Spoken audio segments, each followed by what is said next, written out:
ډیورنډ د استعمار وارثه کرښه او د افغانانو په زړه د تاریخ داغ. ډیورنډ کرښه هغه داغ دی چې د افغانانو په زړه لګېدلی دی او د یو ملت په رګونو کې د بېلتون وینه روانه کړې. دا یوازې یوه کرښه نه بلکې د افغان په خاوره هغه تور داغ دی چې د تاریخ په اوږدو کې یې زموږ کورونه، کلي او د ورورولۍ تارونه پرې کړي دي. خو دغه کرښه نه یوازې د تاریخ په اوږدو کې د دواړو خواو ولسونو نه ده منلې بلکې پر وړاندې یې تل سخت او کلک دریځ هم نیولی دی. له 14مې پېړۍ راوروسته د ننني او پرون افغانستان خاوره په لویدیځ، شمال او سویل کې د سترو امپراتوریو ترمنځ د پولو پر سر له شخړو او لانجو ډکه وه. په همدې لړ کې موږ به په دې خپرونه کې هڅه کوو چې د دغو پولو د تاریخ تر ټولو مهم اړخونه د هغو نوو اسنادو پر بنسټ وڅېړو چې له نړیوالو ارشیفونو څخه ترلاسه شوي دي. مخکې له دې چې د ډیورنډ کرښې په اړه خپل بحث وغځوو، غواړم یادونه وکړم چې ډیورنډ او ګندمک تړونونه د برېټانیا د نفوذ د پراختیا برخه وه. موږ وړاندې د ګندمک تړون په اړه یوه ځانګړې خپرونه جوړه کړې وه. که تاسو هغه نه وي لیدلي کولی شئ دلته یې وګورئ. افغانستان د زرګونو کلونو راهیسې د سیمې د سترو امپراتوریو ترمنځ د سیالۍ او د پولو د لانجو ډګر پاتې شوی دی.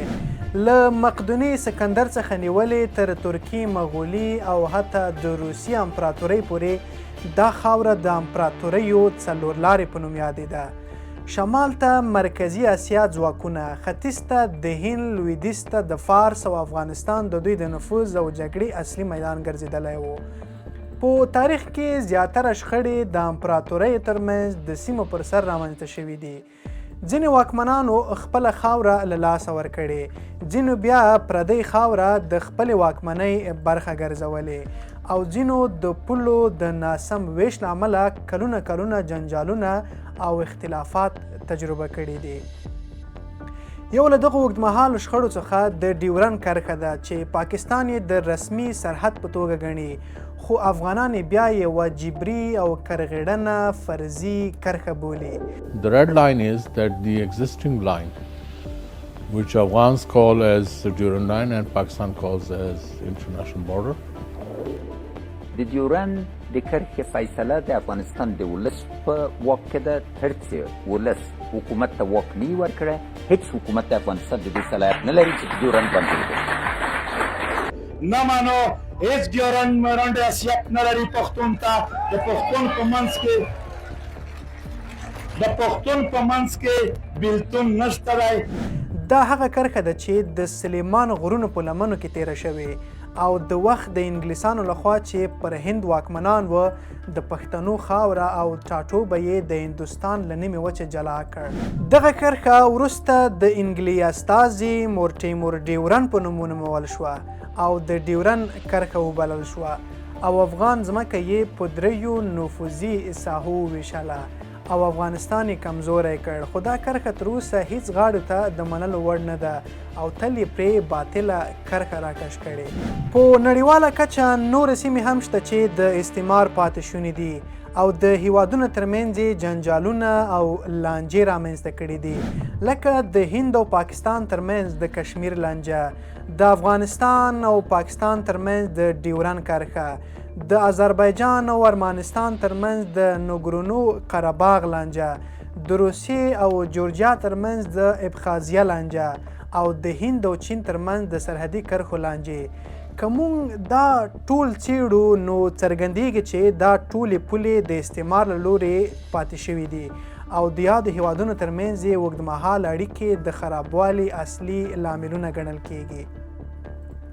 په دې کې بیا د افغانستان او پاکستان ترمنځ د پولو پر سر پاتې اختلافات ښایي چې افغانستان خاوره په دریو برخو ویشل شوې او له برېټانوي هند سره زموږ پوله هغه سرحد دی چې پنډۍ ښار ته نږدې پرته ده. تر دې وروسته د ډیورنډ کرښه بیا افغانستان په دوو برخو وویشه چې یوه برخه یې آزاد قبایل او بله برخه یې نننی افغانستان شو. دغه کرښې د اراضۍ تجزیه یا ویشنه نه ده رامنځته کړې بلکې یوازې د سیاسي نفوذ په ډول یې دوه سیمې په ګوته کړي دي او دا کار یې د دې لپاره وکړ چې افغانستان امیر ونشي کولی په آزادو قبایلو سیمه کې خپل نفوذ پراخ کړي، ځکه چې دغه نفوذ په واقعیت کې په سیمو کې د برطانوي هند نفوذ ته ګواښ و.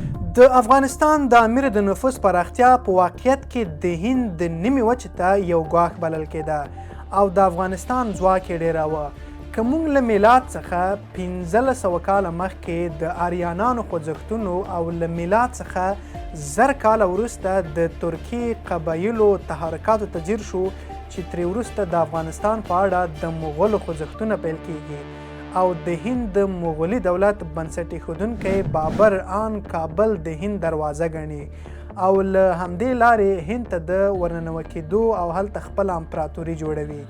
نو له همدې کبله له افغانستان سره خپله مینه نښلوي او دغه هیواد له ځان سره ساتي او توصیه کوي که مړ شو نو په کابل کې د خاورو ته وسپارل شي.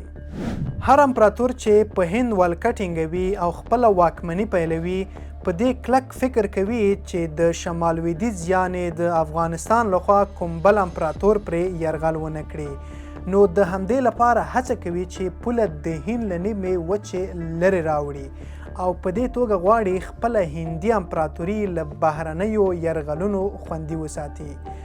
دغې موخې ته د رسیدو لپاره د برطانیانو لومړی اکسوس آمو سیند په غاړه د پولې جوړولو فکر وکړ چې له منځنۍ اسیا سره د اوسني افغانستان رسمي پوله ده، خو د دې لپاره چې دغه سیمه د هند له نیمې وچې ډیره لرې پرته ده او د دغې پولې او ترې بیرته سیمې امنیتي اداره او تنظیم د هند پر تخت ناستو امپراتورانو ته خورا ستونزمن برېښي، نو له دې پلانه لاس په سر کیږي. د دغه امپراتورانو دویم غوراوی د هندوکش غرونه وي چې د هند له نیمې وچې ډیر زیات واټن نه لري او د دې لپاره یو مهم دیوال او خنډ جوړیدای شي.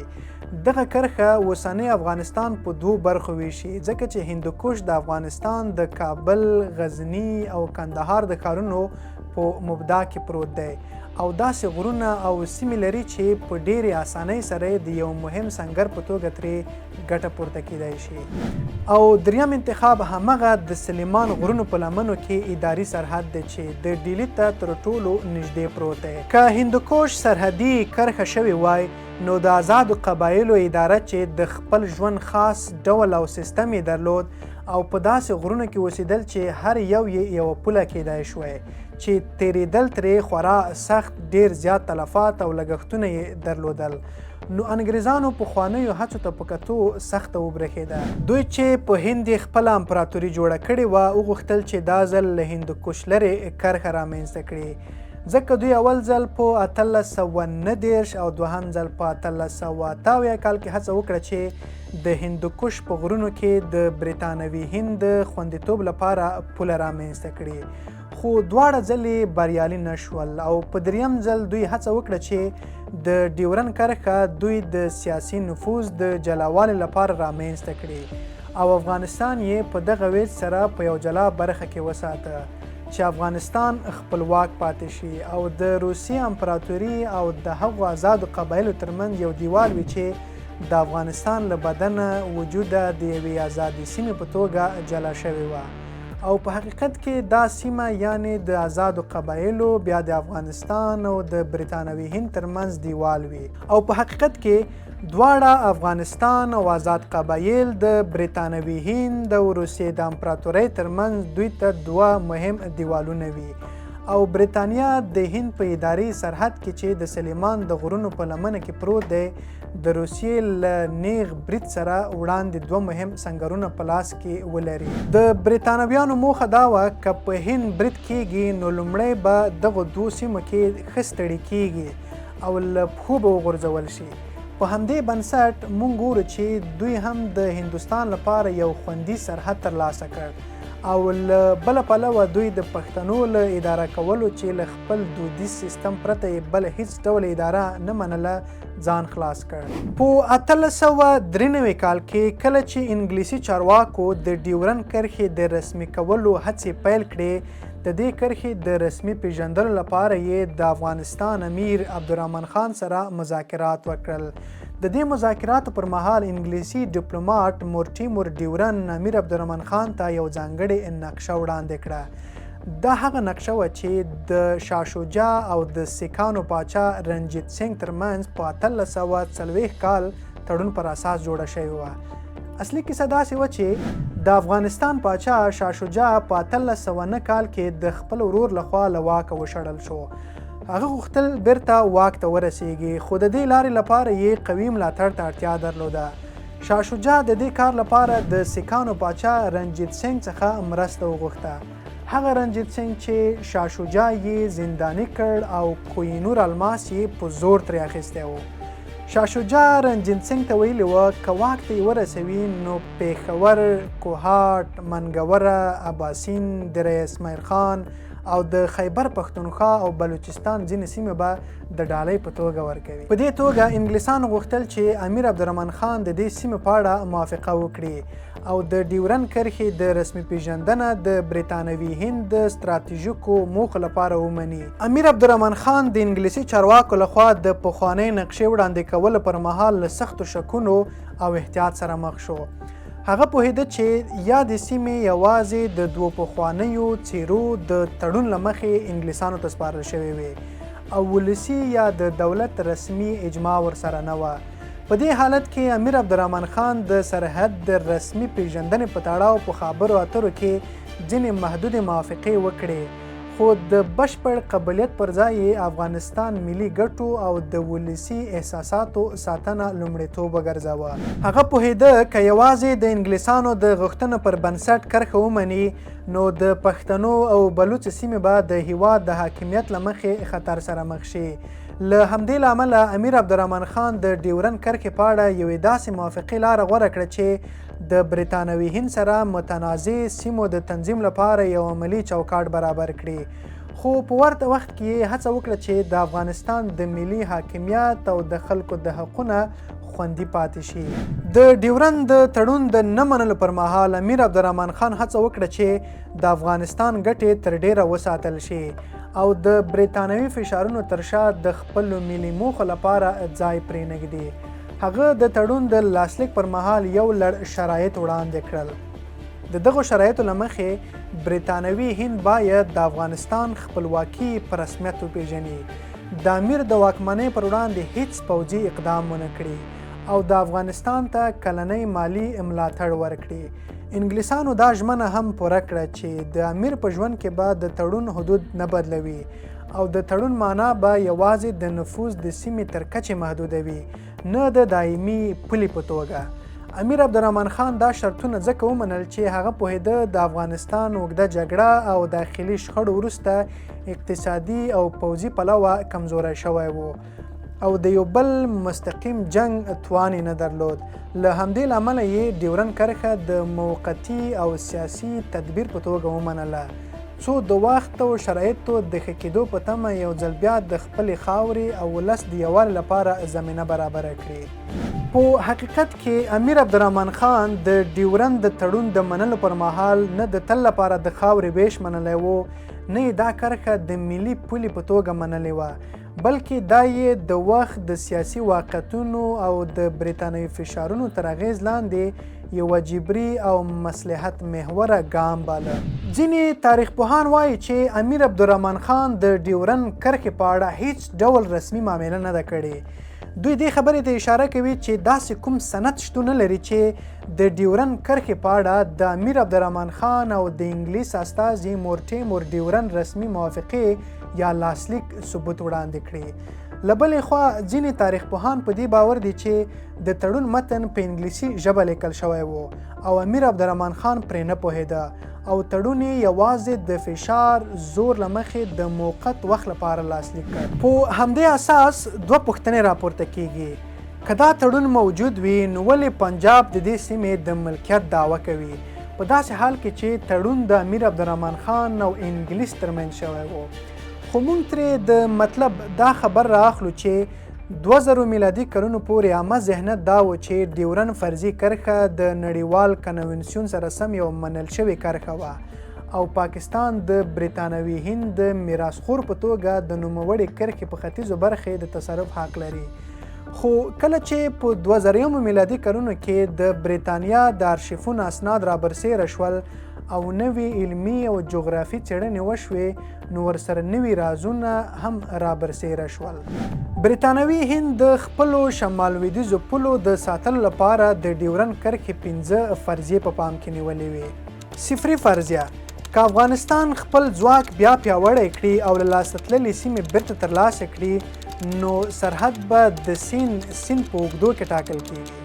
حد اقل فرضیه: د سلیمان غر د ختیځې لمنې د پېښور پراخې سیمې، چترال، باجوړ، وزیرستان، دیر، باړه او د قلات د خان تر پولې پورې افغانستان ته منل.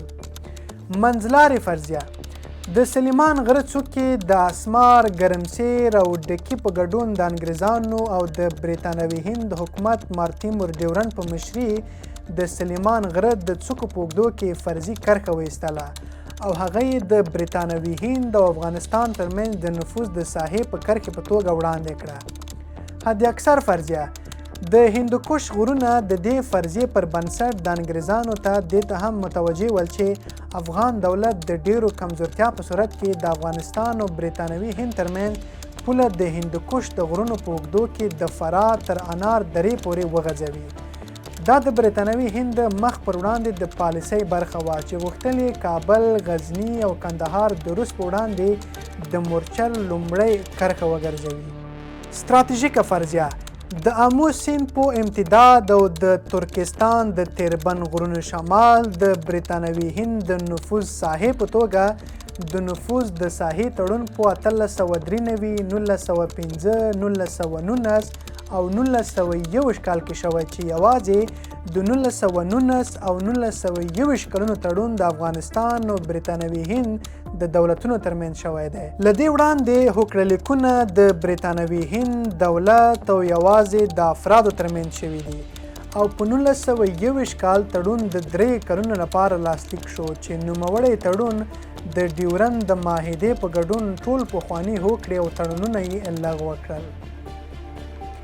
د دغه معاهدې څلورم بند اړوند خواوو ته حق ورکوه چې کولی شي په یو اړخیزه توګه تړون فسخ کړي په دې شرط چې 12 میاشتې مخکې به مقابل لوري ته په رسمي توګه د تړون د فسخ خبروي. د 1940 کال جولای میاشت کې د پاکستان دولت له جوړېدو یو میاشت وړاندې شاه محمود خان د افغانستان صدر اعظم د قرارداد له نوموړې مادې څخه په ګټه اخیستې د برېټانیا دولت رسمي خبر کړ چې په هند کې د برېټانوي واک او د ختمېدو په صورت کې دغه تړون لغوه کیږي. دغه رسمي دریځ تر دې مهاله د ډیورن د مسلې په تړاو د افغانستان دولت تر ټولو روښانه او فعال دریځ و. د 1949 کال د جولای په 26مه د افغانستان دولت د لویې جرګې په ترڅ کې د ډیورن فرضي کرښه په ټولو اوږدو کې او د برېټانوي هند سره ټولې موافقې او تړونونه منسوخ اعلان کړل. له هغه راوروسته بیا تر ننه د افغانستان هیڅ دولت دغه کرښه رسمي پولې په توګه نه ده پیژندلې. د محمد ظاهر شاه د پاچاهي دوره: کله چې په 1940 کال پاکستان جوړ شو نو افغانستان کې د محمد ظاهر شاه پاچاهي وه. محمد ظاهر شاه په پاچاهي کې افغانستان لومړنی هیواد و چې په ملګرو ملتونو کې د پاکستان له غړیتوب سره مخالفت وښود او د ډیورن کرښې مسله یې راپورته کړه.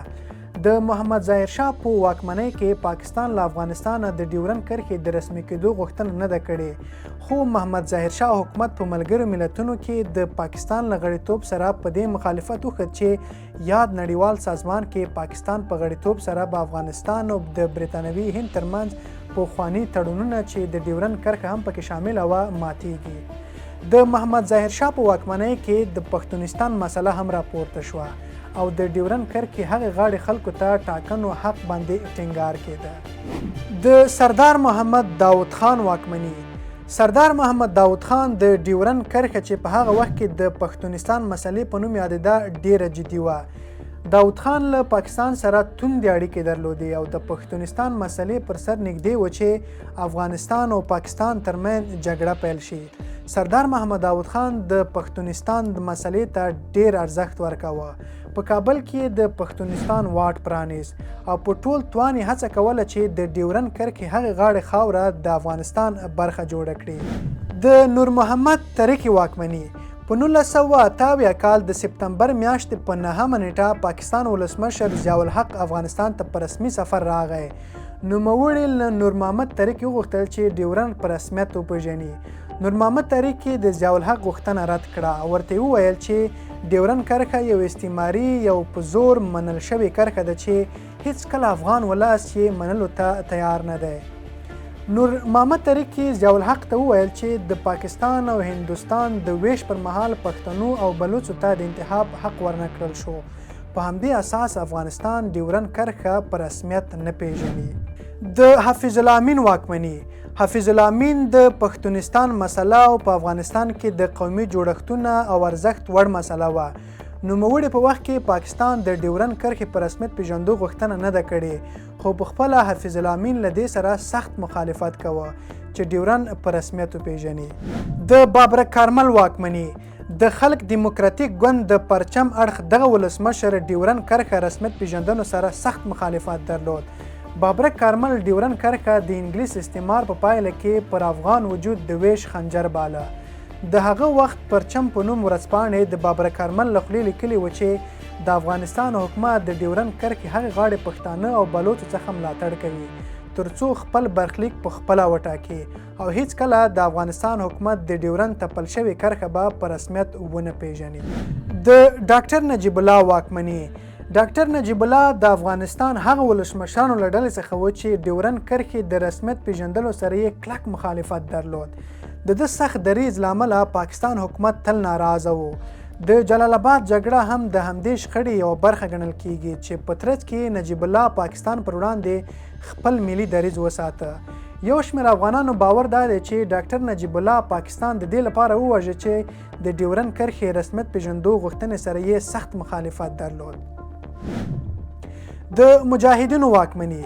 د مجاهدینو حکومت پر مهال د ډیورنډ کرښې مسله یوه هیره شوې موضوع وه، ځکه افغانستان په کورنۍ جګړه کې سوځېده او د مجاهدینو مشرانو د قدرت پر سر یو بل سره لاس او ګریوان وه.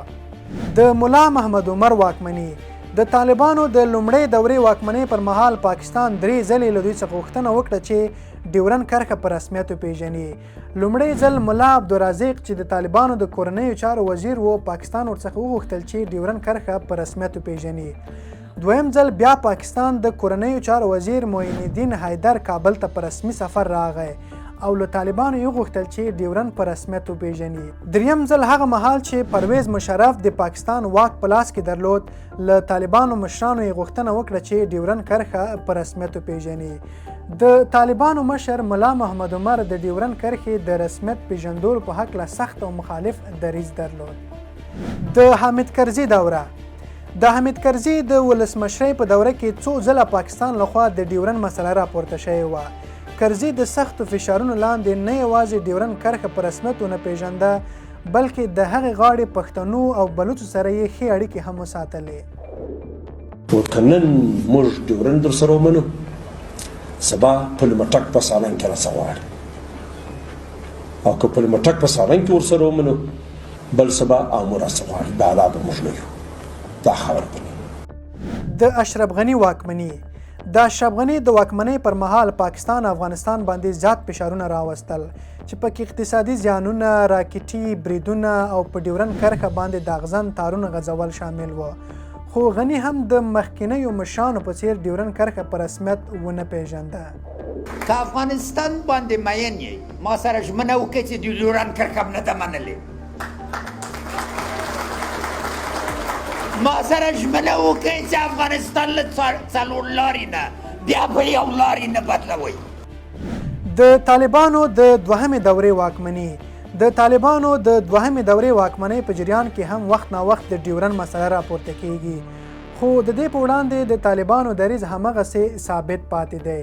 ځینې وخت د طالبانو مشران په خپلو ویناوو کې څرګندوي چې ډیورنډ یوه ظالمانه کرښه ده او افغانستان د اوسني پاکستان سره کوم رسمي سرحد نه لري.